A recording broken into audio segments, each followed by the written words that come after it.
शैलजा जोगल बुलेटिनची सुरुवात करते एका महत्त्वाच्या बातमीने। निवडणूक आयोगाने लोकसभा निवडणुकीची घोषणा केली आहे आणि आयोगाने लोकसभेच्या एकूण 543 जागांवर 7 टप्प्यामध्ये निवडणुकीची घोषणा केली आहे।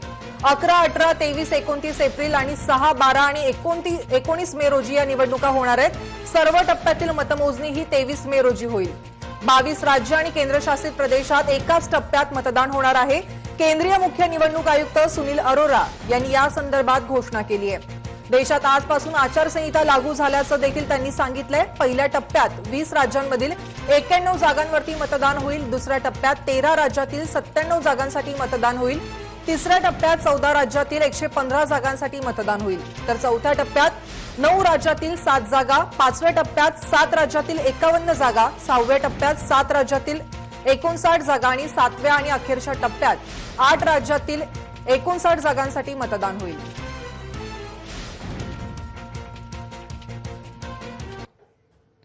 तर या संदर्भात अधिक माहिती जाणून घेणार आहोत आमचे संपादक आशिष जाधव यांच्याकडून। आशिष सर, काय सांगाल? एकंदरीत आचारसंहिता आजपासून लागू झालेली आहे, लोकसभेच्या निवडणुकीची घोषणा झालेली आहे, काय अधिक माहिती आहे? शैलजा, 7 टप्प्यांमध्ये 2019 ची ही 17व्या लोकसभेसाठीची निवडणूक पार पडणार आहे। महाराष्ट्रात 4 टप्प्यांमध्ये, ते सुद्धा पहिल्या 4 टप्प्यांमध्ये महाराष्ट्रातल्या 48 जागांवरती मतदान होणार आहे।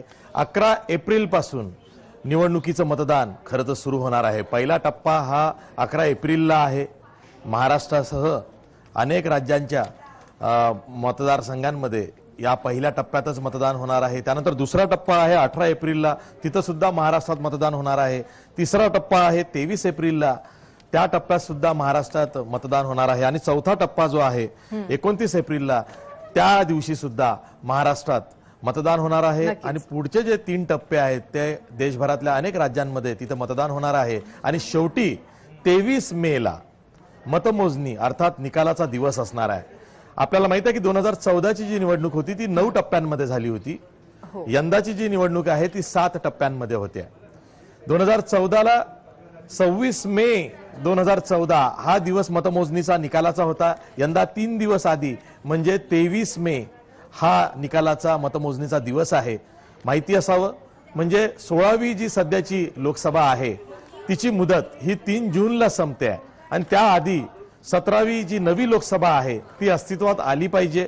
आणि म्हणून मग ती तातडी ही केंद्रीय निवडणूक आयोगाने दाखवलेली आहे। आज पत्रकार परिषद घेताना मुख्य निवडणूक आयुक्त सुनील अरोरा यांनी असं सांगितलं की पहिल्यांदा सर्व 10 लाख पोलिंग बूथ्सवर व्हीव्हीपॅटची सुविधा उपलब्ध करून देण्यात येणार आहे। व्हीव्हीपॅट म्हणजे काय? एखाद्या मतदारानं मतदान केल्यानंतर त्यानं नेमकं कोणतं बटन दाबलं, ते जे बटन आहे ते त्याला अपेक्षित उमेदवाराच्या चिन्हावरच पडलं की नाही त्याचं मत, हे त्याला काही सेकंद बघता येणार आहे। तेव्हा ही एक जी सुविधा आहे ती खूप महत्त्वाची सुविधा ही या निवडणुकीत मतदारांना देण्यात आलेली आहे। आणि म्हणूनच जास्तीत जास्त लोकशाहीवरती, मतदान प्रक्रियेवरती विश्वास निर्माण व्हावा त्या दृष्टीनं निवडणूक आयोगाचं हे खूप महत्त्वाचं पाऊल आहे। राहिली गोष्ट महाराष्ट्राची, तर महाराष्ट्रात 48 जागा आहे आणि त्या 48 जागांवरती 4 टप्प्यांमध्ये मतदान होत आहे। गेल्या वेळेस 2014 मध्ये जवळपास 42 जागा ह्या भाजप प्रणित एनडीएला मिळालेल्या होत्या, म्हणजे 23 जागा ह्या भाजपला, तर 18 जागा ह्या शिवसेनेला आणि 1 तेव्हा त्यांच्या बरोबर असलेल्या राजू शेट्टी यांना मिळाल्या होत्या। तर काँग्रेसला केवळ 2 जागांवर समाधान मानावं लागलं होतं आणि राष्ट्रवादीला 4 जागा मिळाल्या होत्या। पण यंदाची जी निवडणूक आहे ती सर्वार्थानं वेगळी आहे।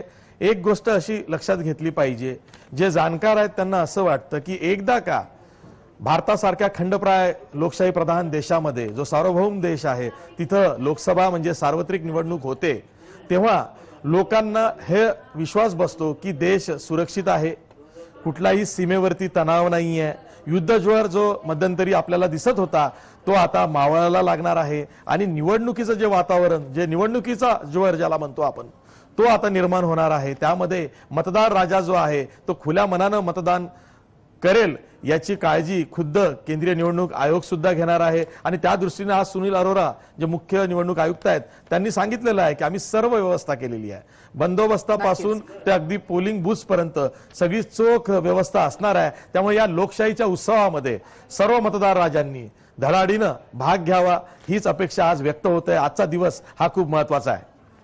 नक्कीच धन्यवाद आशिष जाधव, तुम्ही दिलेल्या सविस्तर माहितीसाठी।